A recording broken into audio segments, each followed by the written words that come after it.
ಆತ್ಮೀಯರೆಲ್ಲರಿಗೂ ನನ್ನ ಹೃದಯಪೂರ್ವಕದಿಂದ ವಂದನೆಗಳನ್ನು ತಿಳಿಸ್ತಾ ಇದ್ದೀನಿ. ಈ ದಿನ ಪ್ರಿಯರಾದ ದೇವರ ಮಕ್ಕಳಿರ ಹೇಳುವಂಥ ಅಂಶದ ಹೆಸರು ಹಿಡುಕೊಡುವವನು ಯಾರೆಂದು, ಇಲ್ಲಾಂದರೆ ಹಿಡುಕೊಡುವವನು ಇವನೇ ಎಂದು ಗೊತ್ತಿದ್ದರು ಅವನ ಪಾದಗಳನ್ನು ಯಾಕೆ ತೊಳೆದರು. ಯೇಸು ಕ್ರಿಸ್ತರಿಗೆ ಪ್ರಿಯರಾದ ದೇವರ ಮಕ್ಕಳಿರ ಇವನು ನನ್ನನ್ನು ಹಿಡಿದು ಕೊಡ್ತಾನೆ, ಅಂದರೆ ಇಸ್ಕರಿಯೋತ ಯೂದನು ಯೇಸು ಕ್ರಿಸ್ತರನ್ನು ಹಿಡಿದು ಕೊಡ್ತಾರೆ ಅಂತ ಗೊತ್ತಿದ್ದರು ಯಾಕೆ ಆತನನ್ನು ಜೊತೆಯಲ್ಲಿ ಇರಿಸಿಕೊಂಡಿದ್ದಾನೆ, ಯಾಕೆ ಆತನ ಪಾದಗಳನ್ನು ತೊಳೆದಿದ್ದಾನೆ, ಅದರ ಹಿಂದೆ ಇರುವಂಥ ಉದ್ದೇಶವೇನು ನೋಡಿ. ನಮ್ಮ ಸಮಾಜದಲ್ಲಿ ಪ್ರಿಯರಾದ ದೇವರ ಮಕ್ಕಳಿರ ಯಾರಾದರೂ ಒಂದು ಮಾತಂದರೆ ನಾವು ಅನಿಸ್ಕೊಳ್ಳೋದಕ್ಕೆ ರೆಡಿ ಇಲ್ಲ. ಒಂದು ಮಾತು ಅಂದಾಗ, ಇಲ್ಲಾಂದರೆ ನಿಂದಿಸಿದಾಗ ಬಹಳ ನೊಂದುಕೊಳ್ಳುತ್ತೀವಿ. ಇಂಥವ್ರ ಸಹವಾಸ ನಮಗೆ ಬೇಡ ಅಂತೀವಿ, ಇಂಥವ್ರ ಸಹವಾಸ ನಮಗೆ ಬೇಡ ಅಂತ ಹೇಳ್ಕೊಳ್ತೀವಿ. ಆದರೆ ಯೇಸು ಕ್ರಿಸ್ತರ ಜೊತೆಯಲ್ಲಿ ಇದ್ದಂಥ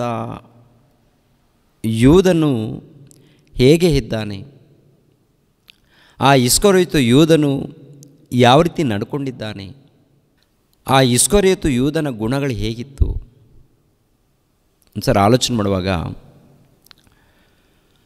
ಯೇಸು ಕ್ರಿಸ್ತರು ಮಾಡಿರುವಂಥ ಎಲ್ಲ ಸೂಚಕ ಕ್ರಿಯೆಗಳನ್ನು, ಬೋಧನೆಗಳನ್ನು, ಅದ್ಭುತಗಳನ್ನು ನೇರವಾಗಿ ನೋಡಿರುವಂಥ ವ್ಯಕ್ತಿ, ಮುಖಾಮುಖಿಯಾಗಿ ನೋಡಿರುವಂಥ ವ್ಯಕ್ತಿ, ಯೇಸು ಕ್ರಿಸ್ತರ ಬೋಧನೆಯನ್ನು ಅರ್ಥ ಮಾಡಿಕೊಂಡು ದೇವರ ಸೇವೆಯಲ್ಲಿ ಇರಬೇಕಾದಂಥ ಆತನು ಯೇಸು ಕ್ರಿಸ್ತರನ್ನು ಹಿಡಿದುಕೊಡುವಂಥದ್ದು ನಡೆಯುತ್ತೆ. ಯೇಸು ಕ್ರಿಸ್ತರನ್ನು ಯಾಕೆ ಹಿಡಿದುಕೊಟ್ಟಿದ್ದಾನೆ? ಅವನಿಗೇನು ಬೇಕು? ಈ ಲೋಕದಲ್ಲಿ ಅಧಿಕಾರ ಬೇಕು. ಈ ಲೋಕದಲ್ಲಿ ಏನಪ್ಪ ಅಂದರೆ ಅಧಿಕಾರದ ಹುಚ್ಚು, ಅಧಿಕಾರದ ಹುಚ್ಚು ಇದೆ. ಎರಡನೇದಾಗಿ ಆಸ್ತಿಯ ಹುಚ್ಚು ಇದೆ. ಈ ಲೋಕದಲ್ಲಿ ಎಲ್ಲರ ಮೂಲಕ ನನಗೆ ಹೊಗಳಿಕೆ ಬೇಕು, ಅಧಿಕಾರ ಬೇಕು, ಹಣ ಬೇಕು. ಯೇಸು ಕ್ರಿಸ್ತರನ್ನು ಮಹಾಯಾಜಕರಿಗೆ, ರೋಮನರಿಗೆ ಹಿಡಿದುಕೊಡುವುದಕ್ಕೆ ಅದರ ಹಿಂದೆ ಇರುವಂಥ ಉದ್ದೇಶ ಏನಂತ ನೋಡುವಾಗ, ಇವನಿಗೆ ಭೌತಿಕವಾದಂಥ ಅಧಿಕಾರ ಬೇಕು, ಇವನಿಗೆ ಭೌತಿಕವಾದಂಥ ಸುಖ ಬೇಕು. ಸುಖ ಬೇಕು, ಸುಖ ಸಂತೋಷಗಳನ್ನು ಅನುಭವಿಸ್ಬೇಕಾದ್ರೆ, ಸುಖ ಸಂತೋಷಗಳನ್ನು ಅನುಭವಿಸ್ಬೇಕಾದ್ರೆ ಹಣ ಬೇಕು, ಭೂಮಿ ಬೇಕು, ಜಾಗ ಬೇಕು, ಭೂಮಿಯನ್ನು ಕೊಂಡುಕೊಳ್ಳಬೇಕು, ಸುಖವಾಗಿ ಬಾಳಬೇಕು ಅಂತ.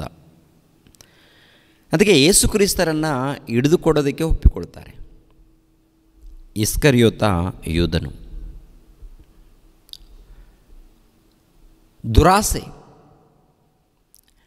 ಮತ್ತು ಯೇಸು ಕ್ರಿಸ್ತರ ಬೋಧನೆ ಅರ್ಥ ಆಗಿಲ್ವಾ? ಯೇಸು ಕ್ರಿಸ್ತರು ಪಡುವಂಥ ಪ್ರಯಾಸ ಅರ್ಥ ಆಗಿಲ್ವಾ? ಅರ್ಥ ಮಾಡಿಕೊಂಡಿಲ್ವಾ? ಆ ಮನುಷ್ಯನ ಅರ್ಥ ಮಾಡಿಕೊಂಡಿಲ್ಲ. ಯೇಸು ಪ್ರಭು ಬೋಧನೆ ಮಾಡುವಂಥ ಬೋಧನೆ ಅರ್ಥ ಮಾಡಿಕೊಂಡಿಲ್ಲ. ಆತನ ಪ್ರಯಾಸ ಅರ್ಥ ಆಗಿಲ್ಲ. ಭೌತಿಕವಾದಂಥ ರಾಜ್ಯವನ್ನು ಕುರಿತು, ಭೌತಿಕವಾದಂಥ ಅಧಿಕಾರವನ್ನು ಕುರಿತು, ಭೌತಿಕವಾದಂಥ ಸುಖಗಳನ್ನು ಕುರಿತು ಎದುರು ನೋಡುವಂಥ ವ್ಯಕ್ತಿ, ಎದುರು ನೋಡಿರುವಂಥ ವ್ಯಕ್ತಿ. ಪ್ರಿಯರಾದ ದೇವ್ರ ಮಕ್ಕಳಿರ ಹಿಡಿದುಕೊಡೋದಕ್ಕೆ ಪ್ರಯತ್ನ. ಈ ಮನುಷ್ಯನು ನನ್ನನ್ನು ಹಿಡಿದುಕೊಡ್ತಾನೆ ಅನ್ನುವಂಥ ಗೊತ್ತಿದ್ದರೂ ಕೂಡ ಪ್ರಿಯರಾದ ದೇವ್ರ ಮಕ್ಕಳಿರ ಇಸ್ಕರಿಯೋತ ಯೂದನನ್ನು ಜೊತೆಯಲ್ಲೇ ಇರಿಸ್ಕೊಂಡಿದ್ದಾನೆ, ಜೊತೆಯಲ್ಲೇ ಇರಿಸ್ಕೊಂಡಿದ್ದಾನೆ. ಈಗಿನ ಕಾಲದಲ್ಲಿ ಅಂಥವರನ್ನು ಜೊತೆಯಲ್ಲಿ ಯಾರಾದರೂ ಇರಿಸ್ಕೊಳ್ತಾರ? ಅಂಥವರನ್ನು ಅಂದರೆ ಇವನು ನಮ್ಮನ್ನು ಹಿಡಿದುಕೊಡ್ತಾನೆ, ಇವನು ನಮ್ಮನ್ನು ನುಂಗುತ್ತಾನೆ, ಇವನು ನಮ್ಮನ್ನು ನಾಶ ಮಾಡ್ತಾನೆ ಅಂದಾಗ ಗೊತ್ತಾದ ಮೇಲೆ, ಸಾಕ್ಷಿ ಆಧಾರಗಳು ಗೊತ್ತಾದ ಮೇಲೆ ಅಂಥವ್ರನ್ನ ಏನು ಮಾಡ್ತೀವಿ? ಬೇಡ, ಇವ್ರ ಸಹವಾಸ ಬೇಡ ಅಂತೀವಿ. ಇನ್ನು ಕೆಲವರು ಕಿರಿಕಿರಿಯಲ್ಲಿ, ಸಮಸ್ಯೆಗಳಲ್ಲಿ ತಂದುಕೊಳ್ತಾರೆ. ಒಂದು ಸಾರಿ ಯೋಹಾನನು ಬರೆದ ಸುವಾರ್ತೆ 13ನೇ ಅಧ್ಯಾಯ, ಆ ಸಂದರ್ಭವನ್ನು ನಾವು ನೋಡೋಣ. ಯೋಹಾನನು ಬರೆದ ಸುವಾರ್ತೆ 13ನೇ ಅಧ್ಯಾಯ 4ನೇ ವಚನದಿಂದ ನೋಡೋಣ. 4ನೇ ವಚನದಿಂದ, ಊಟವನ್ನು ಬಿಟ್ಟು ಎದ್ದು ಒದ್ದಿದ್ದ ಮೇಲೊದಿಕೆಯನ್ನು ತೆಗೆದಿಟ್ಟು ಕೈ ಪಾವಡವನ್ನು ತಕ್ಕೊಂಡು ನಡುವಿಗೆ ಕಟ್ಟಿಕೊಂಡನು. ಯೇಸು ಕ್ರಿಸ್ತರು ಅಂದರೆ ಈ ಶಿಷ್ಯರಿದ್ದಾರಲ್ಲ, 12 ಮಂದಿ ಶಿಷ್ಯರು, ಇವರೆಲ್ಲರೂ ಒಂದು ಸ್ಥಳದಲ್ಲಿ ಕೂಡಿದ್ದಾರೆ. ಅವತ್ತು ಪಸ್ಕ ಹಬ್ಬ ಅಂತೆ. ಮೇಲ್ಗಡೆ ವಚನ ನೋಡೋಣ. 1ನೇ ವಚನ, 13ನೇ ಅಧ್ಯಾಯ 1ನೇ ವಚನ. ಪಸ್ಕ ಹಬ್ಬದ ಮುಂದೆ ಯೇಸು ತಾನು ಈ ಲೋಕವನ್ನು ಬಿಟ್ಟು ತಂದೆಯ ಬಳಿಗೆ ಹೋಗಬೇಕಾದ ಕಾಲ ಬಂತೆಂದು ತಿಳಿದುಕೊಂಡು ಲೋಕದಲ್ಲಿರುವ ತನ್ನವರನ್ನು ಪ್ರೀತಿಸಿ ಪರಿಪೂರ್ಣವಾಗಿ ಅವರನ್ನು ಪ್ರೀತಿಸುತ್ತಾ ಬಂದನು. ಅವರು ಊಟಕ್ಕೆ ಕೂತುಕೊಂಡಿದ್ದರು. ಅಷ್ಟರೊಳಗೆ ಸೈತಾನನು ಸೀಮೋನನ ಮಗನಾದ ಇಸ್ಕರಿಯೋತ ಯೂದನ ಮನಸ್ಸಿನಲ್ಲಿ ಯೇಸುವನ್ನು ಹಿಡುಕೊಡಬೇಕೆಂಬ ಆಲೋಚನೆಯನ್ನು ಹುಟ್ಟಿಸಿದನು. ಯೇಸು ತನ್ನ ಕೈಯಲ್ಲಿ ತಂದೆ ಎಲ್ಲವನ್ನು ಕೊಟ್ಟಿದ್ದಾನೆಂತಲೂ ತಾನು ದೇವರ ಬಳಿಯಿಂದ ಹೊರಟು ಬಂದಿದ್ದು ಮತ್ತು ದೇವರ ಬಳಿಗೆ ಹೋಗುತ್ತೇನೆಂತಲೂ ತಿಳಿದುಕೊಂಡವನಾಗಿ ಊಟವನ್ನು ಬಿಟ್ಟು ಎದ್ದು ಒದ್ದಿದ್ದ ಮೇಲೊದಿಕೆಯನ್ನು ತೆಗೆದಿಟ್ಟು ಕೈ ಪಾವಡವನ್ನು ತಕ್ಕೊಂಡು ನಡುವಿಗೆ ಕಟ್ಟಿಕೊಂಡನು. ಆಗ ಬೋಗಣಿಯಲ್ಲಿ ನೀರು ಹಾಕಿಕೊಂಡು ಶಿಷ್ಯರ ಕಾಲುಗಳನ್ನು ತೊಳೆಯುವುದಕ್ಕೂ ನಡುವಿಗೆ ಕಟ್ಟಿಕೊಂಡಿದ್ದ ಕೈ ಪಾವಡದಿಂದ ಒರೆಸುವುದಕ್ಕೂ ಪ್ರಾರಂಭಿಸಿದನು. ಅಂದರೆ ಪ್ರಿಯರಾದ ದೇವರ ಮಕ್ಕಳಿಗೆ ಎಲ್ಲರೂ ಊಟಕ್ಕೆ ಕೂತ್ಕೊಂಡಿದ್ದಾರೆ. ಕೊನೆ ದಿನ, ಅವತ್ತೇ ಕೊನೆ ದಿನ, ಅಂದರೆ ಶಿಷ್ಯರ ಜೊತೆಯಲ್ಲಿ ಊಟಕ್ಕೆ ಕೂತುಕೊಳ್ಳುವಂಥ ಸಮಯ ಇದೆ ನೋಡಿ, ಅದು ಕೊನೆಯ ದಿನ. ಯಾಕೆಂದರೆ ಯೇಸು ಕ್ರಿಸ್ತರನ್ನು ಅವತ್ತು ಅರೆಸ್ಟ್ ಮಾಡ್ತಾರೆ, ಬಂಧಿಸ್ತಾರೆ ಬೆಳಗಿನ ಜಾವದಲ್ಲಿ. ಅದಕ್ಕೆ ಬಂಧಿಸೋದಕ್ಕೆ ಕಾರಣನು ಇಸ್ಕರಿಯೋತ ಯೂದನು ಹೋಗಿ ಯಾಜಕರ ಬಳಿಯಲ್ಲಿ ಹಣವನ್ನು ತಗೊಳ್ತಾನೆ. ಅದಕ್ಕಿಂತ ಮುಂಚಿತವಾಗಿ, ಅಂದರೆ ಇಸ್ಕರಿಯೋತ ಯೂದನು ಯೇಸು ಕ್ರಿಸ್ತರನ್ನು ಹಿಡಿದುಕೊಡೋದಕ್ಕಿಂತ ಮುಂಚಿತವಾಗಿ ಎಲ್ಲರೂ ಊಟಕ್ಕೆ ಕೂತ್ಕೊಳ್ತಾರೆ. ಊಟಕ್ಕೆ ಕೂತ್ಕೊಂಡಾಗ, ಊಟ ಬಡಿಸಿದಾಗ ಪ್ರಿಯರಾದ ದೇವ್ರ ಮಕ್ಕಳಿಗೆ ಯೇಸು ಕ್ರಿಸ್ತರು ಎದ್ದು ಅವರ ಪಾದಗಳನ್ನು ತೊಳೆಯೋದಕ್ಕೆ ನೀರನ್ನು ತರಿಸ್ಕೊಂಡು ಸಿದ್ಧನಾಗ್ತಾನೆ. ನೋಡಿ ಪ್ರಿಯರಾದ ದೇವರ ಮಕ್ಕಳಿಗೆ ಈ ಮಾತಿನಲ್ಲಿ ಆಲೋಚನೆ ಮಾಡಿ. ಆಗ ಬೋಗಣಿಯಲ್ಲಿ ನೀರು ಹಾಕಿಕೊಂಡು ಶಿಷ್ಯರ ಕಾಲುಗಳನ್ನು ತೊಳೆಯುವುದಕ್ಕೂ ನಡುವಿಗೆ ಕಟ್ಟಿಕೊಂಡಿದ್ದ ಕೈ ಪಾವಡದಿಂದ ಒರೆಸುವುದಕ್ಕೂ ಪ್ರಾರಂಭಿಸಿದನು. ಹೀಗೆ ಸೀಮೋನ ಪೇತ್ರನ ಬಳಿಗೆ ಬರಲು ಇವನು ಆತನಿಗೆ, ಸ್ವಾಮಿ, ನೀನು ನನ್ನ ಕಾಲುಗಳನ್ನು ತೊಳೆಯಬೇಕೇ ಎಂದು ಹೇಳಿದನು. ಅದಕ್ಕೆ ಯೇಸು, ನಾನು ಮಾಡುವುದು ಈಗ ನಿನಗೆ ತಿಳಿಯುವುದಿಲ್ಲ, ಇನ್ನು ಮೇಲೆ ನಿನಗೆ ತಿಳಿಯುವುದು ಅಂದನು. ಪೇತ್ರನು, ನೀನು ನನ್ನ ಕಾಲುಗಳನ್ನು ಎಂದಿಗೂ ತೊಳೆಯಬಾರದು ಎಂದು ಹೇಳಿದ್ದಕ್ಕೆ ಯೇಸು, ನಾನು ನಿನ್ನನ್ನು ತೊಳೆಯದಿದ್ದರೆ ನನ್ನ ಸಂಗಡ ನಿನಗೆ ಪಾಲಿಲ್ಲ ಅಂದನು. ನನ್ನ ಸಂಗಡ ನಿನಗೆ ಪಾಲಿಲ್ಲ. ಯಾಕೆ ಸ್ವಾಮಿ ನನ್ನ ಪಾದಗಳನ್ನು ತೊಳಿತೀರಿ? ಅವಶ್ಯಕತೆ ಇಲ್ಲ, ಬೇಡ ಅಂದಾಗ, ಒಂದು ವೇಳೆ ನಿನ್ನ ಪಾದಗಳನ್ನು ತೊಳೆಯದೆ ಹೋದರೆ ನನ್ನ ಸಂಗಡ ನಿನಗೆ ಪಾಲಿಲ್ಲ, ನನ್ನ ಸಂಗಡ ನಿನಗೆ ಪಾಲಿಲ್ಲ ಅಂತಾರೆ. ಯಾರ ಪಾದಗಳನ್ನು ತೊಳೆದಿದ್ದಾನೆ ಅಂತ ನೋಡುವಾಗ, ಲೋಕರಕ್ಷಕನು, ಪಾಪ ವಿಮೋಚಕನು, ಮೋಕ್ಷ ಪ್ರದಾತನು, ಉಂಟಾಗಿರುವ ವಸ್ತುಗಳಲ್ಲಿ ಆತನಿಲ್ಲದೆ ಒಂದಾದರೂ ಉಂಟಾಗಲಿಲ್ಲ. ಪರಲೋಕ ಆಗಿರ್ಬೋದು, ಪರಲೋಕದಲ್ಲಿ ಇದ್ದಂಥ ದೇವದೂತರು ಆಗಿರ್ಬೋದು, ಹಿರಿಯರೂ ಆಗಿರ್ಬೋದು, ಪರಲೋಕದಲ್ಲಿ ಅಧಿಕಾರ ಆಗಿರ್ಬೋದು, ಭೂಲೋಕ ಆಗಿರ್ಬೋದು, ಭೂಲೋಕದಲ್ಲಿ ಸರ್ವ ಸೃಷ್ಟಿಯಾಗಿರ್ಬೋದು, ಪಾತಾಳ ಲೋಕ ಆಗಿರ್ಬೋದು, ಇವೆಲ್ಲವನ್ನು ತಂದೆಯಾದ ದೇವರು ಯೇಸು ಕ್ರಿಸ್ತರ ಮೂಲಕ ಉಂಟು ಮಾಡಿದ್ದಾರೆ. ಉಂಟಾಗಿರುವಂಥ ವಸ್ತುಗಳಲ್ಲಿ ಆತನಿಲ್ಲದೆ ಒಂದಾದರೂ ಉಂಟಾಗಲಿಲ್ಲ ಅಂತ ಇರುತ್ತೆ. ಯೇಸು ಕ್ರಿಸ್ತರ ಮೂಲಕ ದೇವರು ಉಂಟು ಮಾಡಿದ್ದಾರೆ ಎಂದು. ಯೇಸು ಕ್ರಿಸ್ತರು ಪ್ರಧಾನ ಶಿಲ್ಪಿಗಾರನು ಅಂತ. ಅಂದರೆ ಉಂಟಾಗಿರುವಂಥ ವಸ್ತುಗಳಲ್ಲಿ ಆತನಿಲ್ಲದೆ ಒಂದಾದರೂ ಉಂಟಾಗಲಿಲ್ಲ ಅಂದರೆ ಸೂರ್ಯನಾಗಿರ್ಬೋದು, ಚಂದ್ರನಾಗಿರ್ಬೋದು, ನಕ್ಷತ್ರಗಳಾಗಿರ್ಬೋದು, ಪರಲೋಕ ಆಗಿರ್ಬೋದು, ಪರಲೋಕದಲ್ಲಿ ದೇವದೂತರಾಗಿರ್ಬೋದು, ಆ ದೇವದೂತರಲ್ಲಿ ಹಿರಿಯರು ಆಗಿರ್ಬೋದು, ಅಧಿಕಾರಿಗಳಾಗಿರ್ಬೋದು, ಇವರೆಲ್ಲರೂ ಕೂಡ ಯೇಸು ಕ್ರಿಸ್ತರ ಮೂಲಕ.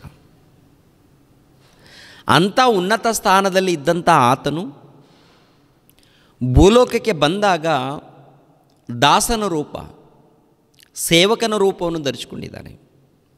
ಸೇವಕನ ರೂಪವನ್ನು ಧರಿಸಿಕೊಂಡಾಗ ಏನಾದರೂ ಭೂಲೋಕದಲ್ಲಿ ಕಡಿಮೆನ?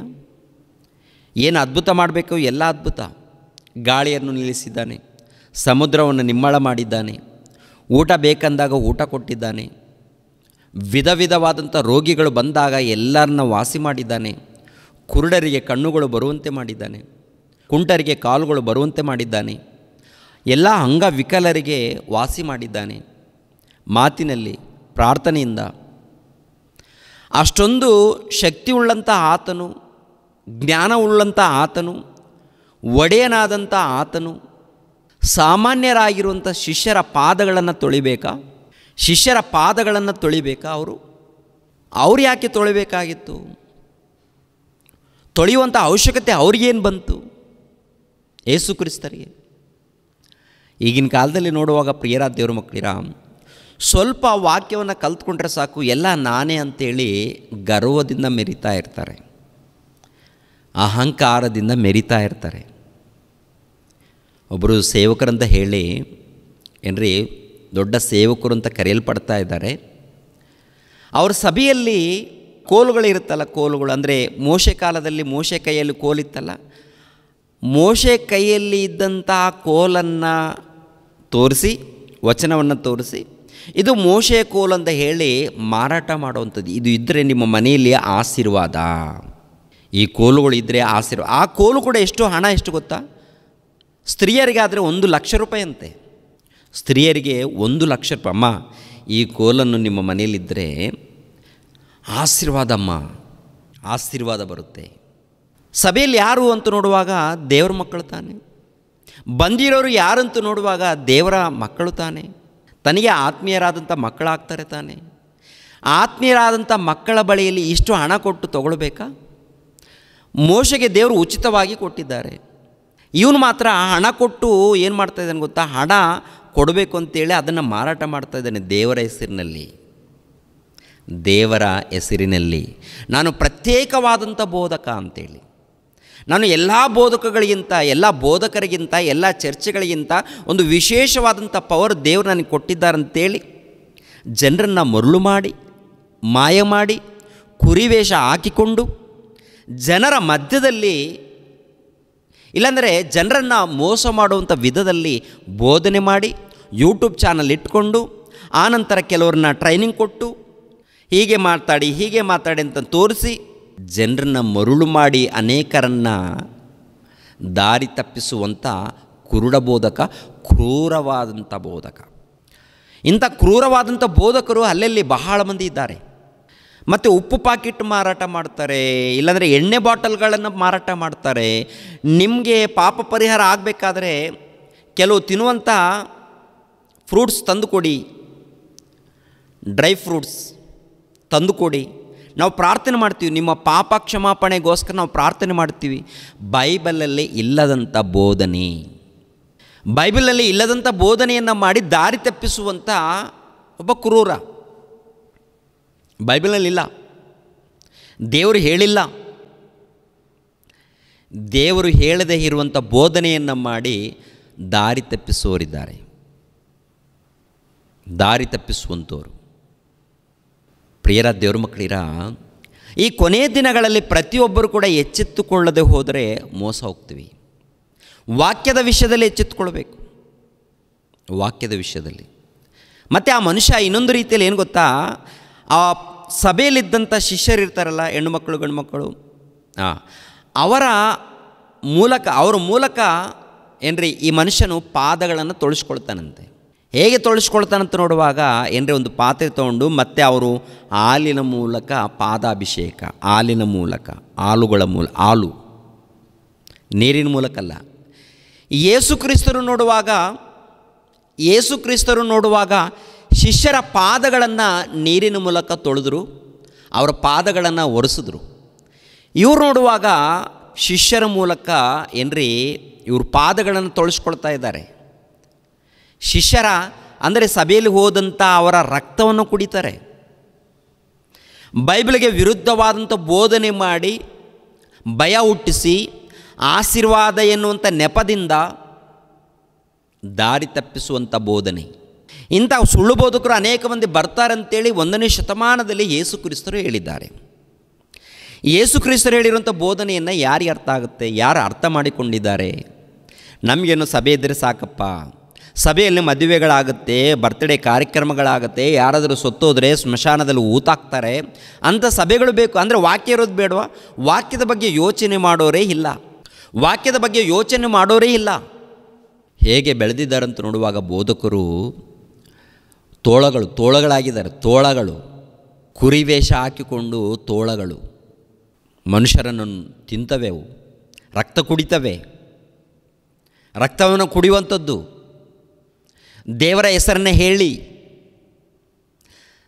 ಹೆಸರನ್ನೇ ಹೇಳಿ ಅಮಾಯಕರ ರಕ್ತವನ್ನು ಕುಡಿಯುವಂಥದ್ದು ಅಂದರೆ ಸಾವಿರಾನುಗಟ್ಟಲೆ ಹಣವನ್ನು ದೋಚ್ಕೊಳ್ತಾ ಇದ್ದಾರೆ. ಅಂದರೆ ಅದೇನದು?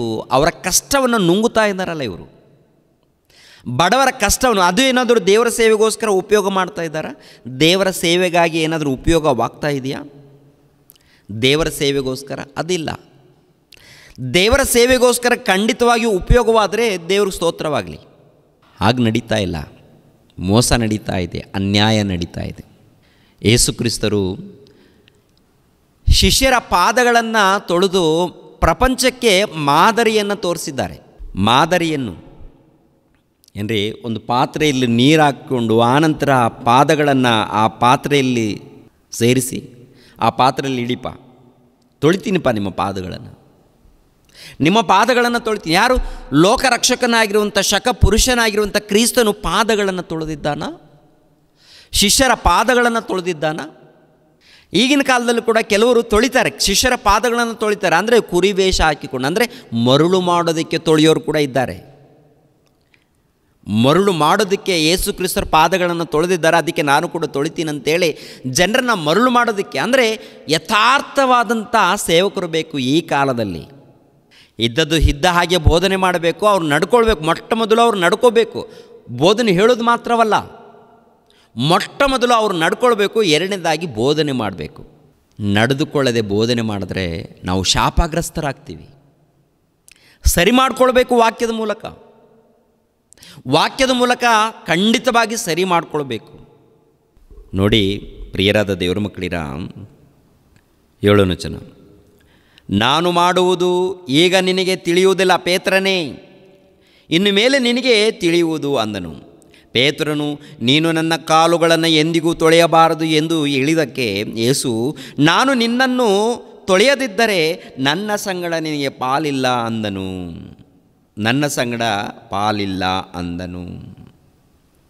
ಪ್ರಿಯರಾದ ದೇವರ ಮಕ್ಕಳಿರ, 9ನೇ ವಚನ, ಸೀಮೋನ ಪೇತ್ರನು, ಸ್ವಾಮಿ, ನನ್ನ ಕಾಲುಗಳನ್ನು ಮಾತ್ರವಲ್ಲದೆ ಕೈಗಳನ್ನು ತಲೆಯನ್ನು ಸಹ ತೊಳೆಯಬೇಕು ಅಂದನು. ಯೇಸು ಅವನಿಗೆ, ಸ್ನಾನ ಮಾಡಿಕೊಂಡವನ ಕಾಲುಗಳನ್ನು ತೊಳೆಯುವುದಲ್ಲದೆ ಬೇರೇನೂ ತೊಳೆಯಬೇಕಾಗಿರುವುದಿಲ್ಲ. ಅವನ ಮೈಯೆಲ್ಲ ಶುದ್ಧವಾಗಿದೆ. ನೀವು ಶುದ್ಧವಾಗಿದ್ದೀರಿ, ಆದರೆ ನಿಮ್ಮಲ್ಲಿ ಎಲ್ಲರೂ ಶುದ್ಧರಲ್ಲವೆಂದು ಹೇಳಿದನು. ಯೇಸು ತನ್ನನ್ನು ಹಿಡುಕೊಡುವವನು ಇಂಥವನೇ ಎಂದು ತಿಳಿದ್ದರಿಂದ ನಿಮ್ಮಲ್ಲಿ ಎಲ್ಲರೂ ಶುದ್ಧವಲ್ಲವೆಂದು ಹೇಳಿದನು. ನಿಮ್ಮಲ್ಲಿ ಎಲ್ಲರೂ ಶುದ್ಧರಲ್ಲ, ಯಾಕಂದರೆ ನಿಮ್ಮಲ್ಲಿ ಒಬ್ಬನಿದ್ದಾನೆ. ಅವನು ಯಾರು ಗೊತ್ತಾ ಅಂತ ಹೇಳಿಲ್ಲ. ನಿಮ್ಮಲ್ಲಿ ಒಬ್ಬನಿದ್ದಾನೆ, ಅವನು ಶುದ್ಧನಲ್ಲ. ಅಂದರೆ ಯೇಸು ಕ್ರಿಸ್ತರು ಗೊತ್ತು, ಇಸ್ಕರಿಯೋತ ಯೂದನು ಎಂದು ಗೊತ್ತು. ಅಲ್ಲಿರುವಂಥ ಸಹೋದರರಿಗೆ ಯಾರಿಗೂ ಕೂಡ ಹೇಳಿಲ್ಲ, ಶಿಷ್ಯರು ಯಾರಿಗೂ ಹೇಳಿಲ್ಲ. ಯೇಸು ಕ್ರಿಸ್ತರು ಅವನು ಹಿಡಿದು ಕೊಡ್ತಾನೆ. ಪ್ರಿಯರ ದೇವ್ರ ಮಕ್ಕಳಿರ, ಅವನ ಪಾದಗಳನ್ನು ತೊಳೆದಿದ್ದಾನ. ಅಂದರೆ ಇಸ್ಕರಿಯೋತ ಯೂದನ ಪಾದಗಳನ್ನು ಕೂಡ ತೊಳೆದಿದ್ದಾನ, ಎಲ್ಲರ ಪಾದಗಳನ್ನು ತೊಳೆದಿದ್ದಾನೆ. ಅದೇ ಪ್ರಕಾರ ಯೇಸು ಕ್ರಿಸ್ತರನ್ನು ಹಿಡುಕೊಡುವಂಥ ಯಾರು? ಇಸ್ಕರಿಯೋತ ಯೂದನ ಪಾದವನ್ನು ಕೂಡ ತೊಳೆದಿದ್ದಾನೆ. ಇಸ್ಕರಿಯೋತ ಯೂದನ ನೋಡುವಾಗ ಏನ್ರಿ ಒಳ್ಳೆಯವನಲ್ಲವಲ್ಲ. ಒಂದು ರೀತಿಯಲ್ಲಿ ನೋಡುವಾಗ ಯೇಸು ಕ್ರಿಸ್ತ ಅಂದರೆ ತನ್ನ ಗುರುವನ್ನು, ತನ್ನ ಬೋಧಕನನ್ನು, ಪ್ರಭುವನ್ನು ಹಿಡಿದುಕೊಡುವಂಥದ್ದು ಅಂದರೆ, ಭ್ರಷ್ಟರಿಗೆ ಇವರನ್ನು ಒಪ್ಪಿಸಿಕೊಡುವಂಥದ್ದು ಅಂದರೆ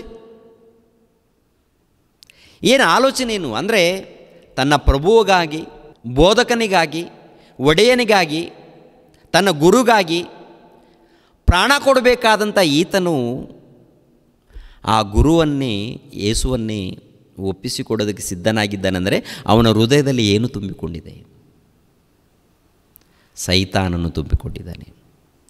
ಆದರೂ ಕೂಡ ಪ್ರಭು ಸರಿ ಇರಲಿ ಬಿಡು ಅಂತೇಳಿ ತೊಳೆದಿದ್ದಾನೆಂದರೆ, ಕಾರಣ ತೊಳೆಯುವಂಥ ಸಮಯದಲ್ಲಾದರೂ ಮನಸ್ಸು ಬದಲಾಗಬೇಕಾಗಿತ್ತಲ್ವಾ? ತೊಳೆಯುವಂಥ ಸಮಯದಲ್ಲಾದರೂ ಮನಸ್ಸು ಬದಲಾಗಬೇಕಾಗಿತ್ತಲ್ವಾ?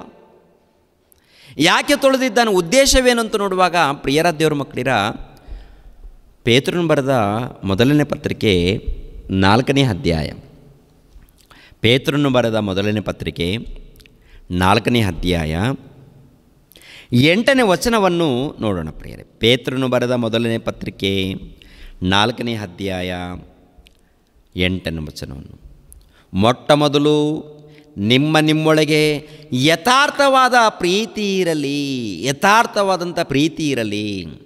ಪ್ರೀತಿಯು ಬಹು ಪಾಪಗಳನ್ನು ಮುಚ್ಚುತ್ತದೆ. ಪ್ರೀತಿಯು ಬಹು ಪಾಪಗಳನ್ನು ಮುಚ್ಚುತ್ತದೆ.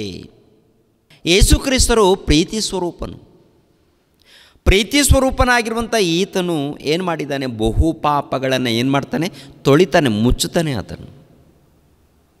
ಅಂದರೆ ಲೋಕದಲ್ಲಿ ಇದ್ದಂಥ ಎಲ್ಲರೂ ಪಾಪಾತ್ಮರು.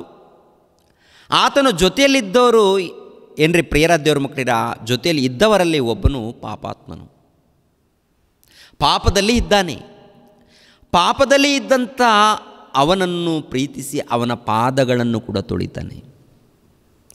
ಪಾದಗಳನ್ನು ಯಾಕೆ ತೊಳಿತಾನೆ? ಎಲ್ಲರ ಶಿಷ್ಯರ ಪಾದಗಳನ್ನು ತೊಳಿತಾನೆ. ಶಿಷ್ಯರ ಪಾದಗಳಲ್ಲಿ ಅದರಲ್ಲಿ ಒಬ್ಬನು ಕಳ್ಳನಿದ್ದಾನೆ. ಯಾರು? ಇಸ್ಕರಿಯೋತ ಯೂದನು, ಮೋಸಗಾರನು, ಕುತಂತ್ರನು, ಜೊತೆಯಲ್ಲಿದ್ದು ಮಾಯ ಮಾಡುವವನು, ಮೋಸ ಮಾಡುವವನು, ಕುತಂತ್ರ ಇದ್ದಾಗ ಅವನ ಪಾದಗಳನ್ನು ಕೂಡ ತೊಳೆಯೋದಕ್ಕೆ ಸಿದ್ಧನಾಗಿದ್ದಾನೆಂದರೆ ಯೇಸು ಪ್ರಭು ಪ್ರೀತಿಸಿದ್ದಾನೆ. ಎಲ್ಲರನ್ನೂ ಪ್ರೀತಿಸಿದ್ದಾನೆ. ಈ ದುಷ್ಟನನ್ನು ಕೂಡ ಪ್ರೀತಿಸಿದ್ದಾರೆ. ಯಾಕೆ ಅಂತ ನೋಡುವಾಗ, ಬದಲಾಗಬೇಕು. ಬೋಧನೆಯನ್ನು ಕೇಳಿ ಬದಲಾಗಿಲ್ವಾ? ವಾಕ್ಯಗಳನ್ನು ಕೇಳಿ ಬದಲಾಗಿಲ್ವಾ? ಜಕ್ಕಾಯನಿದ್ದಾನೆ, ಜಕ್ಕಾಯನು ಯೇಸು ಕ್ರಿಸ್ತರು ಒಂದು ಮಾತನ್ನು ಕರೆದ ತಕ್ಷಣ ಆ ಜಕ್ಕಾಯನು ದೊಡ್ಡ ಐಶ್ವರ್ಯವಂತನು, ಸುಂಕದವನು. ಸುಂಕದವನು ಬಂದು ಅಯ್ಯ ನಾನು ಯಾರ ಹತ್ರ ಆದರೂ ಅನ್ಯಾಯವಾಗಿ ತೊಗೊಂಡಿದ್ದರೆ ನಾನು 4ರಷ್ಟು ಹಿಂದಕ್ಕೆ ಕೊಡ್ತೀನಯ್ಯ ಅಂತೇಳಿ ಯೇಸು ಕ್ರಿಸ್ತರನ್ನು ನೋಡಿ, ಯೇಸು ಕ್ರಿಸ್ತರ ಮಾತನ್ನು ಕೇಳಿ ಒಂದೇ ಒಂದು ಕ್ಷಣದಲ್ಲಿ ಬದಲಾವಣೆ ಮಾಡಿಕೊಂಡು, ತನ್ನ ತಪ್ಪುಗಳನ್ನು ಒಪ್ಪಿಕೊಂಡು ಯೇಸು ಕ್ರಿಸ್ತರನ್ನು ತನ್ನ ಮನೆಯಲ್ಲಿ ಸೇರಿಸಿಕೊಂಡಾಗ ಆತನನ್ನು ನೋಡಿ ಆದರೂ ಕೂಡ ಕಲಿಬೇಕಾಗಿತ್ತಲ್ವ ಇಸ್ಕರಿಯೋತ ಯೂದನು. ಒಬ್ಬ ಕೋಟ್ಯಾಧೀಶ್ವರ, ಒಬ್ಬ ದೊಡ್ಡ ಐಶ್ವರ್ಯವಂತನು ಯೇಸು ಕ್ರಿಸ್ತರನ್ನು ನೋಡಿ ತನ್ನ ತಪ್ಪುಗಳನ್ನು ಒಪ್ಪಿಕೊಂಡು, ಆನಂತರ ಯಾರ ಹತ್ರ ಆದರೂ ನಾನು ಅನ್ಯಾಯವಾಗಿ ತೆಗೆದುಕೊಂಡಿದ್ದರೆ ಅವರಿಗೆ 4ರಷ್ಟು ಹಿಂದಕ್ಕೆ ಕೊಡುತ್ತೇನಂತ ಹೇಳಿ, ಅರ್ಧ ಆಸ್ತಿಯನ್ನು ಕೊಡುತ್ತೇನಂತ ಹೇಳಿ ಮುಂದೆ ಬಂದಿದ್ದಾನೆಂದರೆ ಆತನನ್ನು ನೋಡಿ ಆದರೂ ಕೂಡ ಬದಲಾಗಬೇಕಾಗಿತ್ತು ಇಸ್ಕರಿಯೋತ ಯೂದನು. ಯೇಸು ಕ್ರಿಸ್ತರನ್ನು ನೋಡಿ ಎಲ್ಲರೂ ಕೂಡ ಪ್ರೀತಿಸುವಾಗ, ಎಲ್ಲರೂ ಹಿಂಬಾಲಿಸುವಾಗ, ಎಲ್ಲರೂ ಕೇಳುವಾಗ, ಆತನ ಬೋಧನೆಯನ್ನು ಕೇಳಿ ಹಿಂಬಾಲಿಸುವಾಗ ಶಿಷ್ಯನಿಗೇನಾಗಿದೆ? ಹಣದ ಹುಚ್ಚು, ಅಧಿಕಾರದ ಹುಚ್ಚು, ವ್ಯಾಮೋಹ ತೀರಲಿಲ್ಲ. ಅದು ಆ ವ್ಯಾಮೋಹವನ್ನು ತೀರಿಸ್ಕೊಳ್ಳೋದಕ್ಕೆ ಹಣ ಬೇಕು. ಹಣಕ್ಕೋಸ್ಕರ ಪ್ರಭುವನ್ನು ಹಿಡ್ಕೊಳ್ಳೋದಕ್ಕೆ ಪ್ರಯತ್ನ ಮಾಡಿದ್ದಾನೆಂದರೆ ಒಂದು ಸಾರಿ ನೀವು ಯೋಚನೆ ಮಾಡಿ ಪ್ರಿಯರೇ. ಆದರೂ ಕೂಡ ಆತನ ಪಾದಗಳನ್ನು ತೊಳೆಯಬೇಕಾದರೆ, ಅಂದರೆ ಇಸ್ಕರಿಯೋತನ ಪಾದಗಳನ್ನು ತೊಳೆಯೋದಕ್ಕೆ ಈತನು ಪ್ರಭು ಸಿದ್ಧನಾಗಿದ್ದಾನೆಂದರೆ, ತೊಳೆದಿದ್ದಾನೆ ಅಂದರೆ ಒಂದೇ ಪ್ರಿಯರಾದ ದೇವರ ಮಕ್ಕಳಿರ ಪ್ರೀತಿ. ಏನದು? ಪ್ರೀತಿ ಬಹು ಪಾಪಗಳನ್ನು ಏನು ಮಾಡುತ್ತೆ? ಮರೆ ಮಾಡುತ್ತೆ. 8ನೇ ವಚನ, ಮೊದಲು ನಿಮ್ಮೊಳಗೆ ಯಥಾರ್ಥವಾದ ಪ್ರೀತಿ ಇರಲಿ. ಅಂದರೆ ಕಪಟ ಪ್ರೀತಿ ಇದೆ. ಪ್ರೀತಿ ಅಂದರೆ ಏನಾದರೂ ಕೊಟ್ಟರೆ ಇವರು ಪ್ರೀತಿಸ್ತಾರೆ, ಏನಾದರೂ ಕೊಟ್ಟರೆ ಇವರನ್ನು ಪ್ರೀತಿಸ್ತಾರೆ. ಅದು ಯಥಾರ್ಥವಾದಂಥ ಪ್ರೀತಿಯಲ್ಲ. ಯಥಾರ್ಥವಾದಂಥ ಪ್ರೀತಿ ಏನು? ಹೇಗಿದ್ದರೂ ಪರವಾಗಿಲ್ಲ, ಯಥಾರ್ಥವಾಗಿ ಪ್ರೀತಿಸುವಂಥದ್ದು. ಒಟ್ಟಿನಲ್ಲಿ ಅವರನ್ನು ಕಾಪಾಡಬೇಕು, ರಕ್ಷಿಸಬೇಕು, ಇನ್ನೊಬ್ಬರನ್ನ ಕಾಪಾಡಬೇಕು, ಇನ್ನೊಬ್ಬರನ್ನ ರಕ್ಷಿಸಬೇಕು, ಸತ್ಯದ ಮಾರ್ಗದಲ್ಲಿ ನಡೆಸಬೇಕು, ಕಷ್ಟಪಡಬೇಕು. ಪ್ರಿಯರೇ, ಈ ಮನುಷ್ಯರ ಮಧ್ಯದಲ್ಲಿ, ಅದರಲ್ಲಿ ಸೇವಕರ ಮಧ್ಯದಲ್ಲಿ, ಬೋಧಕರ ಮಧ್ಯದಲ್ಲಿ ನೋಡಬೇಕಾದರೆ ಕಪಟ ಪ್ರೀತಿ, ಸರಿಯಾದ ಅಂದರೆ ಯಥಾರ್ಥವಾದಂಥ ಪ್ರೀತಿ ಇಲ್ಲ. ಯಥಾರ್ಥವಾದಂಥ ಪ್ರೀತಿ ಇಲ್ಲ.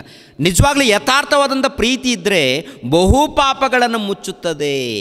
ಪಾಪಗಳನ್ನು ಮುಚ್ಚುತ್ತದೆ ಅಂದರೆ ಹೊರಪಡಿಸೋದಿಲ್ಲ, ಪಾಪಗಳನ್ನು ಮುಚ್ಚುತ್ತದೆ ಅಂತೆ, ಮುಚ್ಚಿಕೊಳ್ಳುತ್ತಂತೆ. ಅಂದರೆ ಪಾಪಗಳನ್ನು ಮುಚ್ಚಿ ಅವನನ್ನು ಕಾಪಾಡೋದಕ್ಕೆ ಪ್ರಯತ್ನ ಮಾಡುತ್ತಂತೆ. ಪ್ರೀತಿ ಅವನನ್ನು ಕಾಪಾಡೋದಕ್ಕೆ ಪ್ರಯತ್ನ ಮಾಡುತ್ತಂತೆ, ಇನ್ನೊಬ್ಬರಿಂದ ದೂರ ಮಾಡೋದಕ್ಕೆ ಪ್ರಯತ್ನ ಮಾಡಲ್ಲ, ಚಾಡಿ ಹೇಳಲ್ಲ. ಅದು ಪ್ರೀತಿ ಇದ್ದರೆ ಚಾಡಿ ಹೇಳಲ್ಲ, ದ್ವೇಷ ಪಡಲ್ಲ, ಅಸೂಯೆ ಪಡಲ್ಲ. ಯಥಾರ್ಥವಾದಂಥ ಪ್ರೀತಿ. ಕ್ರೂರರು ಇದ್ದಾರೆ ಪ್ರಿಯರೇ. ಯೇಸು ಕ್ರಿಸ್ತರ 12 ಮಂದಿ ಶಿಷ್ಯರಲ್ಲಿ ಒಬ್ಬನು ಕ್ರೂರನು. ಇವು ನೋಡಿ ಪ್ರಪಂಚದಲ್ಲಿ ಯಾವ ರೀತಿ ಇದ್ದಾರೆ, ಹೇಗೆ ಇದ್ದಾರೆ ನೋಡ್ಕೊಳ್ಳಿ ಸಾರಿ. ಪ್ರೀತಿಯು ಬಹು ಪಾಪಗಳನ್ನು ಮುಚ್ಚುತ್ತದೆ ಅಂದರೆ ಅವನು ಎಷ್ಟು ಪಾಪದಲ್ಲಿ ಇದ್ದರೂ ಕೂಡ, ಎಷ್ಟು ಕ್ರೂರನಾಗಿದ್ದರೂ ಕೂಡ ಅವನನ್ನು ಕಾಪಾಡಿಕೊಳ್ಳಬೇಕು ಎನ್ನುವಂಥ ಉದ್ದೇಶದಿಂದ ಅವನ ಪಾದಗಳನ್ನು ತೊಳೆದಿದ್ದಾನೆ. ಪಾದಗಳನ್ನು ತೊಳೆಯುವಾಗ ಹೃದಯ ಕರಗಿಲ್ವಾ?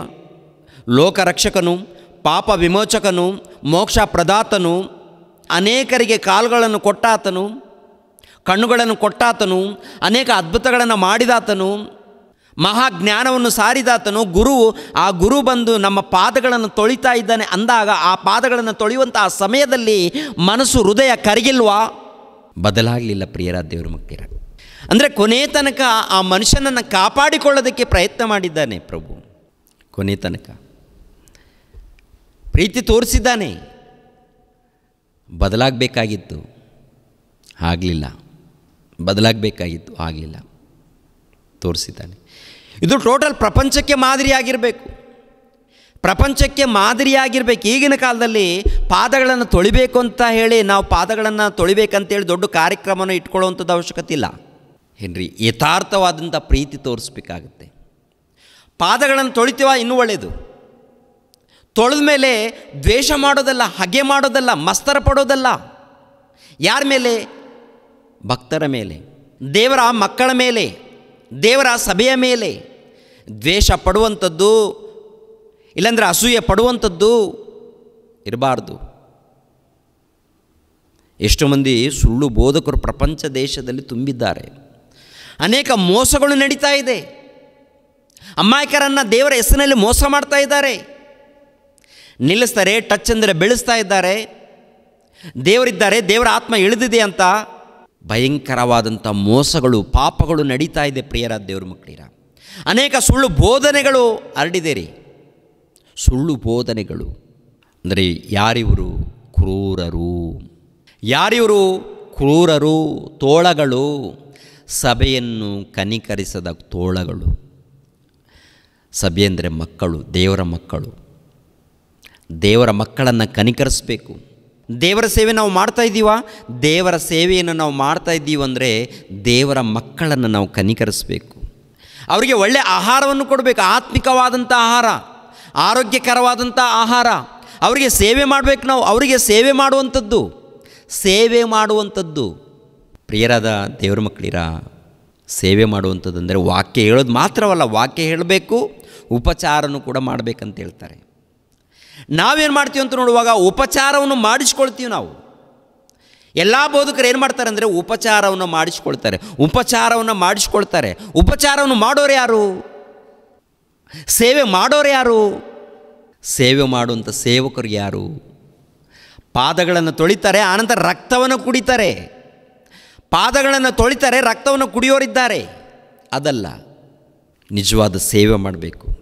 ಪ್ರೀತಿ ಇದ್ದರೆ ಅನೇಕ ಪಾಪಗಳನ್ನು ಮುಚ್ಚುತ್ತದೆ. ಅಂದರೆ ಅವರನ್ನು ಕಾಪಾಡೋದಕ್ಕೆ ಪ್ರಯತ್ನ ಮಾಡುತ್ತೆ, ಕಾಪಾಡಿಕೊಳ್ಳೋದಕ್ಕೆ. ನೋಡಿ 9ನೇ ವಚನ, ಗುಣಗುಟ್ಟದೆ ಒಬ್ಬರಿಗೊಬ್ಬರು ಅತಿಥಿ ಸತ್ಕಾರ ಮಾಡಿರಿ.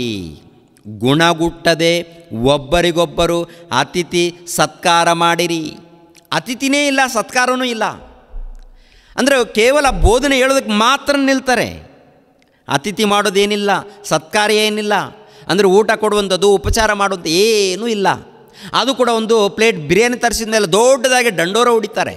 ಬಿರಿಯಾನಿ ಕೊಟ್ಟಿದ್ದೀವಿ ಗೊತ್ತಾ ಅಂತ, ಒಳ್ಳೆ ಊಟ ಕೊಟ್ಟಿದ್ದೀವಿ ಗೊತ್ತಾ, ರೈಸು ಊಟ, ಕರ್ನಾಟಕದಿಂದ ರೈಸ್ ತರಿಸಿದ್ದೀವಿ, ಆಂಧ್ರ ಪ್ರದೇಶದಿಂದ ರೈಸ್ ತರಿಸಿದ್ದೀವಿ, ಒಳ್ಳೆ ಊಟ, ಉಚಿತನೂ ಅಲ್ಲ. ಅದಕ್ಕೊಂದು ಬಿಲ್ಲು, ಇದಕ್ಕೊಂದು ಬಿಲ್ಲು, ಇದಕ್ಕೊಂದು ಎಲ್ಲ ನೋಡುವಾಗ ಎಲ್ಲ ಕೂಡ ಪ್ರಿಯರ ದೇವ್ರ ಮಕ್ಕಳಿರ ವಿಚಿತ್ರವಾದಂಥದ್ದು ನಡೀತಾ ಇದೆ. ದೇವರ ಸೇವೆ ಅಂದರೆ ಏನು? ದೇವರ ಪ್ರೀತಿ ಅಂದರೆ ಏನು? ಅದಕ್ಕೆ ಯೇಸುಪ್ರಭು ಪಾದಗಳನ್ನು ತೊಳೆದು ತೋರಿಸಿದ್ದಾರೆ. ನೀವು ಕೂಡ ಹೀಗೇ ಮಾಡಬೇಕು. ಪಾದಗಳನ್ನು ತೊಳೆಯೋದು ಮಾತ್ರವಲ್ಲ, ಅವರು ಖಂಡಿತವಾಗಿ ಯಥಾರ್ಥವಾಗಿ ಪ್ರೀತಿಸಬೇಕು. ಯಥಾರ್ಥವಾಗಿ ಪ್ರೀತಿಸಬೇಕು ಅಂದರೆ ಅವರ ತಪ್ಪುಗಳನ್ನು ಎತ್ತು ತೋರಿಸುವಂಥದ್ದಲ್ಲ, ಪ್ರಜೆಗಳ ಮಧ್ಯದಲ್ಲಿ ತೋರಿಸುವಂಥದ್ದಲ್ಲ. ಯಾರನ್ನೋ ಪ್ರಜೆಗಳ ಮಧ್ಯದಲ್ಲಿ ತೋರಿಸಿ ಇವನೇನು ದೊಡ್ಡದಾಗಿ ನೋಡಿ, ಎಲ್ಲ ಯೂಟ್ಯೂಬ್ ಚಾನಲ್ಗಳು ಹೇಗಾಗಿದೆ ಅಂತ ನೋಡುವಾಗ ಯಾರೋ ಅವರು ಏನೋ ಮಾಡಿರ್ತಾರೆ, ಅವರನ್ನು ಎತ್ತಿ ತೋರಿಸ್ತಾ ಇರ್ತಾರೆ. ವಾಕ್ಯದ ಪ್ರಕಾರ ತಪ್ಪಿದ್ದಾಗ, ವಾಕ್ಯದ ಪ್ರಕಾರ ತಪ್ಪು ಮಾಡಿದಾಗ, ವಾಕ್ಯಕ್ಕೆ ವಿರುದ್ಧವಾದಂಥ ಬೋಧನೆ ಸಾರಿದಾಗ, ಅಂದರೆ ದೇವರ ಸಭೆಯನ್ನು ಹಾಳು ಮಾಡುವಂಥ ರೀತಿಯಲ್ಲಿ ಇದ್ದಾಗ ಅಂಥವರನ್ನು ಪ್ರಪಂಚಕ್ಕೆ ಪರಿಚಯ ಮಾಡಬೇಕಾಗತ್ತೆ. ಅವರ ಸಹವಾಸ ಹೋಗಬಾರ್ದು ಅಂತ ಹೇಳಬೇಕಾಗತ್ತೆ. ದೇವರ ಮಕ್ಕಳನ್ನು ಹಾಳು ಮಾಡೋದು ಈ ರೀತಿ ಇದ್ದಾರೆ, ನೀವು ಜಾಗ್ರತೆ ಪಡಿ ಅಂತೇಳಿ ತೋರಿಸ್ಬೇಕಾಗತ್ತೆ. ಆದರೆ ಪರ್ಸ್ನಲಾಗಿ ಏನೋ ತಪ್ಪು ಮಾಡಿರ್ತಾನೆ, ಆ ತಪ್ಪುಗಳನ್ನು ಈ ಹುಡುಗ ತಪ್ಪು ಮಾಡ್ದ, ಆಕೆ ತಪ್ಪು ಮಾಡ್ದೆ, ಈಗ ಅದಲ್ಲ. ಆ ತಪ್ಪುಗಳಿದ್ದಾಗ ಆ ತಪ್ಪುಗಳನ್ನು ಏನು ಮಾಡಬೇಕು? ಸರಿ ಮಾಡಬೇಕಂದ್ರೆ ಪರ್ಸ್ನಲ್ಲಾಗಿ ಹೋಗಬೇಕು, ಅವ್ನಿಗೆ ತಿಳಿಸ್ಬೇಕು. ನೋಡಪ್ಪ, ವಾಕ್ಯದ ಪ್ರಕಾರ ನೀನು ತಪ್ಪು ಮಾಡ್ತಾಯಿದ್ದೆ, ವಾಕ್ಯದ ಪ್ರಕಾರ ನೀನು ಪಾಪ ಮಾಡ್ತಾಯಿದ್ದೆ, ನಿನ್ನ ಬದುಕನ್ನು ಸರಿಪಡಿಸ್ಕೋಪ ಅಂತೇಳಿ ಆ ಮನುಷ್ಯನ ಬಳಿಯಲ್ಲಿ ಹೋಗಿ ಸರಿ ಮಾಡಬೇಕು. ಅಂಥದ್ದು ನಡೀತಾ ಇಲ್ಲ. ಅನ್ಯಾಯ ನಡೀತಾ ಇದೆ, ಮೋಸ ನಡೀತಾ ಇದೆ. ಪ್ರಿಯರೇ, 1ನೇ ಶತಮಾನದಲ್ಲಿ ಯೇಸು ಕ್ರಿಸ್ತರನ್ನು ತಪ್ಪು ಹಿಡಿಯೋದಕ್ಕೆ ಒಬ್ಬ ಅಮಾಯಕಳನ್ನು ಹೇಳ್ಕೊಂಡು ಬಂದಿದ್ದಾರೆ. ಅಂದರೆ ತನ್ನ ದೇಹವನ್ನು ಮಾರಿಕೊಂಡು ಏನೋ ಜೀವನ ಮಾಡ್ತಾ ಇದ್ದಾಳೆ, ವ್ಯಭಿಚಾರ. ಆಕೆಯನ್ನು ಹೇಳ್ಕೊಂಡು ಬಂದು ಪ್ರಭು ಬಳಿಯಲ್ಲಿ ಏನು ಮಾತನಾಡ್ತಾ ಇದ್ದಾರೆ ಒಂದು ಸರಿ ನೋಡಿ. ಯೋಹಾನನು ಬರೆದ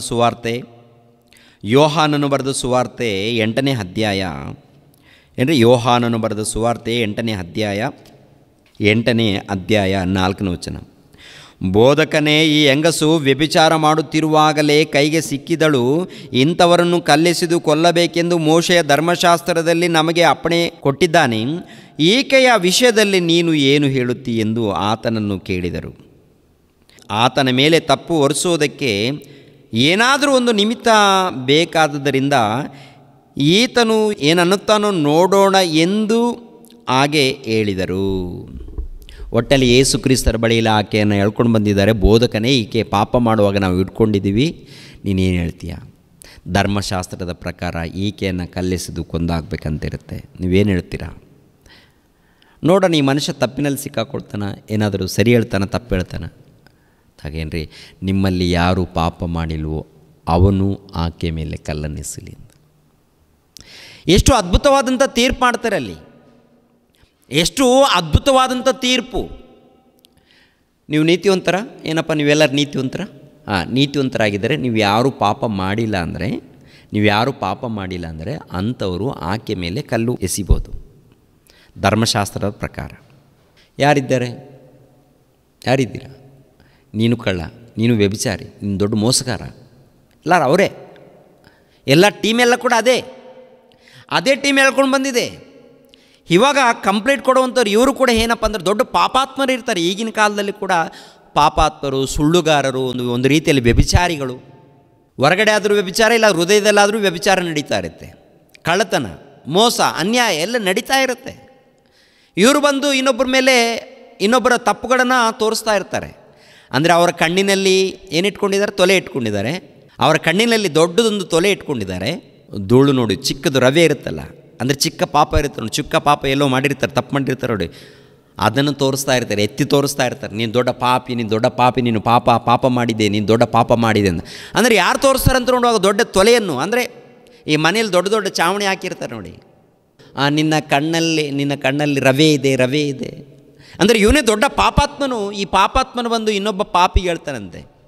ಅದೇ ಈ ಟೋಟಲ್ ಪ್ರಪಂಚದಲ್ಲಿ ನಡೆಯುವಂಥದ್ದು ಅದೇ. ಎಲ್ಲರೂ ಕೂಡ ಹೇಗಿದ್ದಾರೆ ಅಂತ ನೋಡುವಾಗ ಇವನು ನೀತಿವಂತನಂತ ತೋರಿಸ್ಕೊಳ್ತಾನೆ, ಅವನು ದೊಡ್ಡ ಭಕ್ತನಂತ ತೋರಿಸ್ಕೊಳ್ತಾನೆ, ಅವನು ದೊಡ್ಡ ಭಕ್ತನಂತ ತೋರಿಸ್ಕೊಳ್ತಾನೆ. ಮಾಡೋದೆಲ್ಲ ಕೂಡ ತಪ್ಪುಗಳೇ, ಸ್ವಾರ್ಥ, ಕಪಟ ಪ್ರೀತಿ, ಸರಿ ಇಲ್ಲ ರೀ. ಪ್ರಪಂಚ ಹಾಳಾಗಿದೆ. ಇಂಥ ಪ್ರಪಂಚವನ್ನು, ಇಂಥ ಸಮಾಜವನ್ನು ಕಾಪಾಡಬೇಕಾದ್ರೆ ಯಾರು ಬರಬೇಕು? ಯೇಸು ಕ್ರಿಸ್ತರು. ಯೇಸು ಕ್ರಿಸ್ತರ ಗುಣ ಉಳ್ಳವರು ಬರಬೇಕು. ಯೇಸು ಕ್ರಿಸ್ತರ ಗುಣ ಉಳ್ಳವರು ಬೇಕು ಈ ಸಮಾಜಕ್ಕೆ.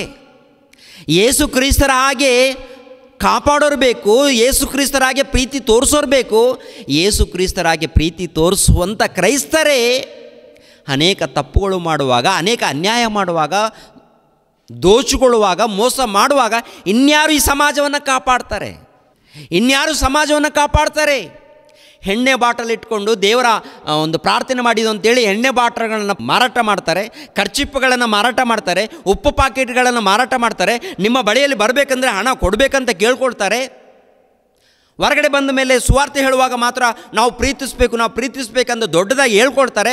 ಮಾಡೋದೆಲ್ಲ ಕೂಡ ತಪ್ಪುಗಳು, ಮಾಡೋದೆಲ್ಲ ಕೂಡ ಅನ್ಯಾಯಗಳು, ದರೋಡೆಗಳು, ಮೋಸಗಳು. ಸಮಾಜ ಉದ್ಧಾರ ಆಗುತ್ತಾ? ಸಮಾಜ ಉದ್ಧಾರ ಮಾಡ್ತಾರಾ? ಯೇಸು ಕ್ರಿಸ್ತರು ನೋಡಬೇಕು. ಇಸ್ಕರಿಯೋತ ಯೂದನು ಹಿಡಿದು ಕೊಡ್ತಾನಂತ ಗೊತ್ತಿದ್ದರೂ ಕೂಡ ಆತನ ಪಾದಗಳನ್ನು ತೊಡೆದಿದ್ದಾನೆಂದರೆ ಆ ಪ್ರೀತಿ ಇದೆ ನೋಡ್ರಿ, ನಿಜವಾದ ಅದ್ಭುತವಾದಂಥ ಪ್ರೀತಿ ಪ್ರಿಯರೇ. ಅದ್ಭುತವಾದಂಥ ಪ್ರೀತಿ, ಶ್ರೇಷ್ಠವಾದಂಥ ಪ್ರೀತಿ, ಕಪಟವಿಲ್ಲದಂಥ ಪ್ರೀತಿ, ಆರೋಗ್ಯಕರವಾದಂಥ ಪ್ರೀತಿ, ಕಾಪಾಡುವಂಥ ಪ್ರೀತಿ, ಅದು ಯೇಸು ಕ್ರಿಸ್ತರಲ್ಲಿರುವಂಥ ಪ್ರೀತಿ ಪ್ರತಿ ಕ್ರೈಸ್ತರಲ್ಲಿರಬೇಕು. ಪ್ರೀತಿ ಇದೆ ಅಂತೀವಿ, ಆದರೆ ಲೋಕದಲ್ಲಿ ನೋಡುವಾಗ, ತೋರಿಸುವಾಗ ಕಪಟ ಪ್ರೀತಿ ತೋರಿಸ್ತಾ ಇರ್ತೀವಿ. ಒಬ್ಬರಂದರೆ ಒಬ್ಬರಿಗೆ ಹಾಗಲ್ಲ, ಒಬ್ಬರ ಮೇಲೆ ಒಬ್ಬರು ಚಾಡಿಗಳು, ಇಲ್ಲಾಂದರೆ ಇನ್ನೊಂದು ರೀತಿಯಲ್ಲಿ ಮೋಸಗಳು, ಇನ್ನೊಂದು ರೀತಿಯಲ್ಲಿ ಅನ್ಯಾಯಗಳು. ಹಾಗೆ ಇದ್ದರೆ ಸಹೋದರರನ್ನು ನಾವು ಯಾರು ಕೂಡ ಪರಲೋಕಕ್ಕೆ ಹೋಗಲ್ಲ. ನಾವು ಎಲ್ಲರನ್ನ ಪ್ರೀತಿಸಬೇಕು ಅಂತ ಹೇಳ್ತಾರೆ. ಕಪಟ ಪ್ರೀತಿ ಅಲ್ಲ, ನಿಸ್ವಾರ್ಥವಾದಂಥ ಪ್ರೀತಿ. ಹೊಟ್ಟೆ ಕಿಚ್ಚು ಪಡುವಂಥದ್ದೂ ಅಲ್ಲ, ಅಸೂಯೆ ಪಡುವಂಥದ್ದೂ ಅಲ್ಲ. ಪ್ರತಿ ಕ್ರೈಸ್ತರು ಯೇಸು ಕ್ರಿಸ್ತರು ತೋರಿಸಿರುವಂಥ ಪ್ರೀತಿಯನ್ನು ಈ ಸಮಾಜಕ್ಕೆ ಪರಿಚಯ ಮಾಡಬೇಕು ಅಂತ ಹೇಳ್ತಾರೆ. ಪರಿಚಯ ಮಾಡಬೇಕು ಅಂತೇಳಿ ಹಾಗೆ ಪರಿಚಯ ಮಾಡೋರು ಪ್ರಿಯರ ದೇವ್ರ ಮಕ್ಕಳು ದೃಢವಾಗಿ ನಿಲ್ತಾರೆ, ಅನೇಕರನ್ನು ಕಾಪಾಡ್ತಾರೆ, ರಕ್ಷಣೆ ಮಾರ್ಗದಲ್ಲಿ ನಡೆಸ್ತಾರೆ. ಮೋಸ ಮಾಡಲ್ಲ, ಅನ್ಯಾಯ ಮಾಡಲ್ಲ, ದೋಚಿಕೊಳ್ಳಲ್ಲ. ರೋಮಾಪುರದವರಿಗೆ ಬರೆದ ಪತ್ರಿಕೆ 8ನೇ ಅಧ್ಯಾಯ 35ನೇ ವಚನವನ್ನು, ಕ್ರಿಸ್ತನ ಪ್ರೀತಿಯಿಂದ ನಮ್ಮನ್ನು ಅಗಲಿಸುವವರು ಯಾರು? ಅಂದರೆ ನಿಜವಾದ ಪ್ರೀತಿ ಇದ್ದರೆ, ಆ ಪ್ರೀತಿಯಲ್ಲಿರುವಂಥ ಗುಣಗಳು ನಮ್ಮಲ್ಲಿದ್ದರೆ ಇನ್ನೊಬ್ಬರನ್ನ ಕಾಪಾಡುತ್ತೇವೆ, ಇನ್ನೊಬ್ಬರನ್ನ ರಕ್ಷಣೆ ಮಾರ್ಗದಲ್ಲಿ ನಡೆಸುತ್ತೇವೆ, ಒಳ್ಳೆಯದನ್ನು ಮಾಡುತ್ತೇವೆ. ಒಂದು ವೇಳೆ ಕಷ್ಟ ಬಂದರೆ, ಸಂಕಟ ಬಂದರೆ, ಇಲ್ಲಾಂದರೆ ಏನಾದರೂ ಶೋಧನೆಗಳು ಬಂದರೆ, ಏನೇ ಬಂದರೂ ಕೂಡ ಅವೆಲ್ಲ ಕೂಡ ಸಹಿಸ್ಕೊಳ್ತಾರೆ. ಪ್ರಿಯರಾದ ದೇವ್ರ ಮಕ್ಕಳಿರ ಆ ಮಾತನ್ನು ಇಲ್ಲಿ ಬರೆದಿದ್ದಾರೆ ನೋಡಿ. ಕ್ರಿಸ್ತನ ಪ್ರೀತಿಯಿಂದ ನಮ್ಮನ್ನು ಅಗಲಿಸುವವರು ಯಾರು? ಕಷ್ಟವೋ, ಸಂಕಟವೋ, ಹಿಂಸೆಯೋ, ಅನ್ನವಿಲ್ಲದಿರುವುದು, ವಸ್ತ್ರವಿಲ್ಲದಿರುವುದು, ಗಂಡಾಂತರವೋ, ಖಡ್ಗವೋ.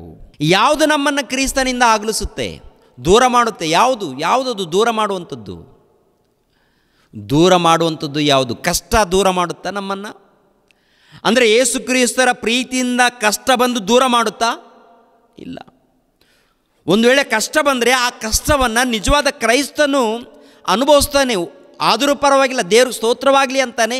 ಇನ್ನೊಬ್ಬನಿಗೆ ಕೇಡು ಮಾಡೋದಿಲ್ಲ, ಇನ್ನೊಬ್ಬನಿಗೆ ಅನ್ಯಾಯ ಮಾಡೋದಿಲ್ಲ, ಇನ್ನೊಬ್ಬನಿಗೆ ಮೋಸ ಮಾಡೋದಿಲ್ಲ, ಇನ್ನೊಬ್ಬರನ್ನ ದೋಚಿಕೊಳ್ಳೋದಿಲ್ಲ, ಮೋಸ ಮಾಡೋದಿಲ್ಲ. ಶೋಧನೆ ಬಂದಿದೆಯಾ? ದೇವರಿಗೆ ಸ್ತೋತ್ರವಾಗಲಿ. ಕಷ್ಟ ಬಂದಿದೆಯಾ? ದೇವರಿಗೆ ಸ್ತೋತ್ರವಾಗಲಿ. ಹಿಂಸೆ ಬಂದಿದೆಯಾ? ದೇವರಿಗೆ ಸ್ತೋತ್ರವಾಗಲಿ. ಗಂಡಾಂತರ ಬಂದಿದೆಯಾ? ದೇವರಿಗೆ ಸ್ತೋತ್ರವಾಗಲಿ. ಭೂಕಂಪಗಳು ಬಂದರೆ ದೇವರಿಗೆ ಸ್ತೋತ್ರ. ಏನಾದರೂ ಪರವಾಗಿಲ್ಲ, ನಾನು ಕ್ರಿಸ್ತನಿಗೋಸ್ಕರ ಜೀವಿಸ್ತೀನಿ ಅಂತ ಹೇಳಿ ನಿಜವಾದ ಭಕ್ತನು, ನಿಜವಾದ ಕ್ರೈಸ್ತನು ಈ ಲೋಕದಲ್ಲಿ ನಡ್ಕೊಳ್ತಾನೆ. ಹೆಸರಿಗೋಸ್ಕರ ತವಕಪಡಲ್ಲ, ಉದ್ಯೋಗದಗೋಸ್ಕರ ತವಕಪಡಲ್ಲ, ಈ ಲೋಕದಲ್ಲಿ ಅಧಿಕಾರದಗೋಸ್ಕರ ತವಕಪಡಲ್ಲ. ಅಧಿಕಾರದಗೋಸ್ಕರ ತವಕಪಡೋನು ನಿಜವಾದ ಕ್ರೈಸ್ತನಲ್ಲ. ಅಧಿಕಾರದಗೋಸ್ಕರ, ಹೆಸರಿಗೋಸ್ಕರ ಈ ಲೋಕದಲ್ಲಿ ಪ್ರಯಾಸ ಪಡೋನು ಕ್ರೈಸ್ತನಲ್ಲ. ಹೆಸರಿಗೋಸ್ಕರ ಯಾಕೆ? ಅವ್ರು ಯಾರು ನೋಡ್ಬೇಕಂತನ? ಯಾರು ನೋಡಬೇಕಂತ ನೀವು ಸೇವೆ ಮಾಡ್ತೀರಾ? ದೇವ್ರು ನೋಡ್ಬೇಕಂತ ಅಲ್ವಾ?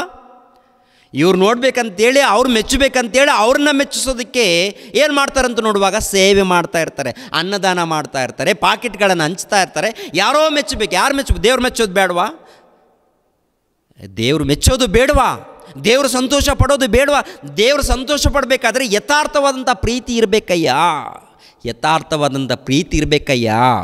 ನಿನಗೆ ಮಾರ್ಗ ತೋರಿಸಿದವರು, ನಿನಗೆ ಒಂದು ಮಾರ್ಗವನ್ನು ತೋರಿಸಿದವರು ಎಲ್ಲಿದ್ದಾರೆ? ಎಲ್ಲಿ ಇಟ್ಟಿದ್ದೀರಾ? ನಿಮ್ಮ ಹೃದಯದಲ್ಲಿ ಏನಿದೆ? ಬಿಟ್ಬಿಡ್ತೀರಾ?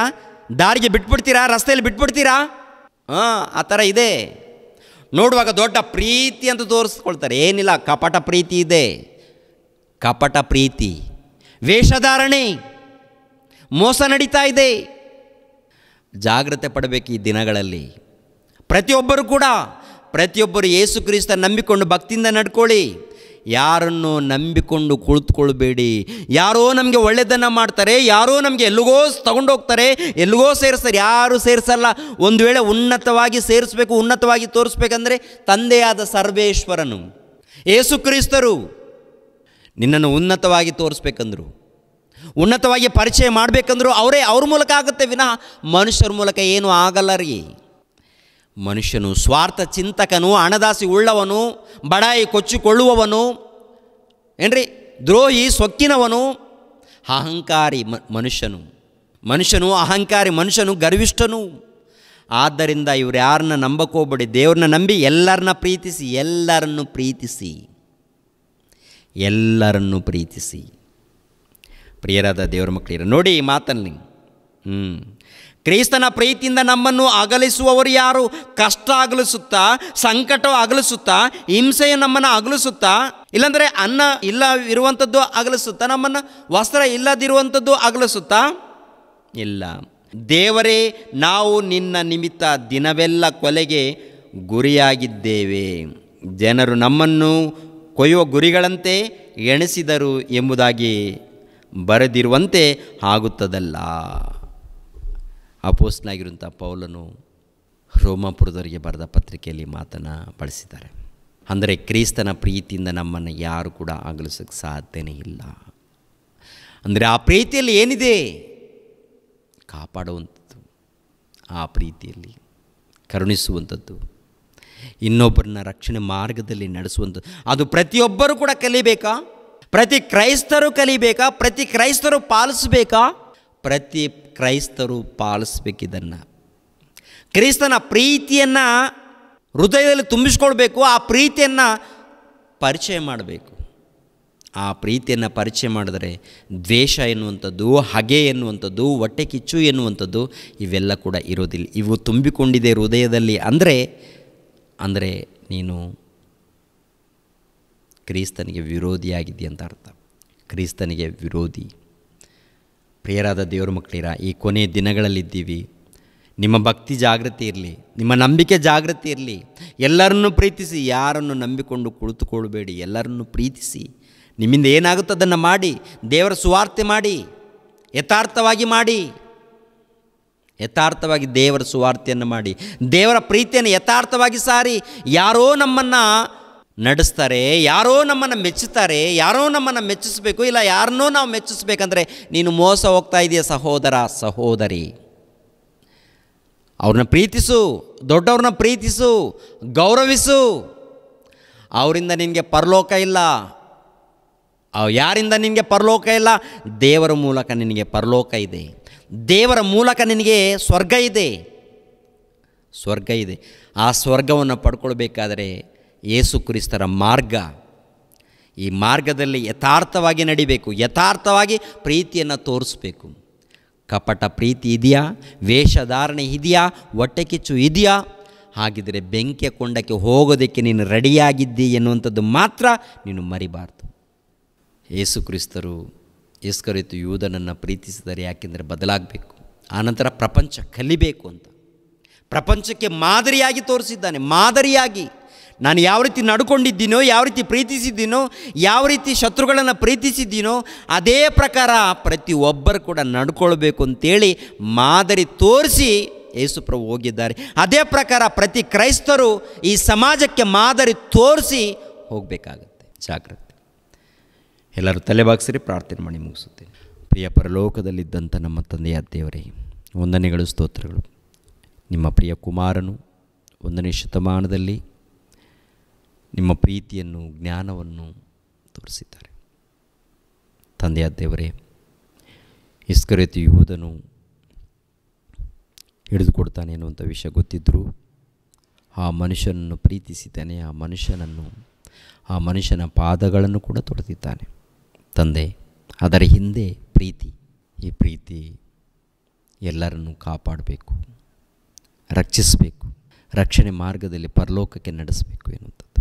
ಪ್ರತಿಯೊಬ್ಬರು ತಂದೆಯ ದೇವರೇ, ನಿಮ್ಮ ಮಾತುಗಳನ್ನು ಕೇಳಿ ನಿಮ್ಮ ವಾಕ್ಯಕ್ಕೆ ವಿಧೇಯರಾಗಿ ಭಯ ಭಕ್ತಿಯಿಂದ ಜೀವಿಸುವಂತೆ ಸಹಾಯ ಮಾಡಿ.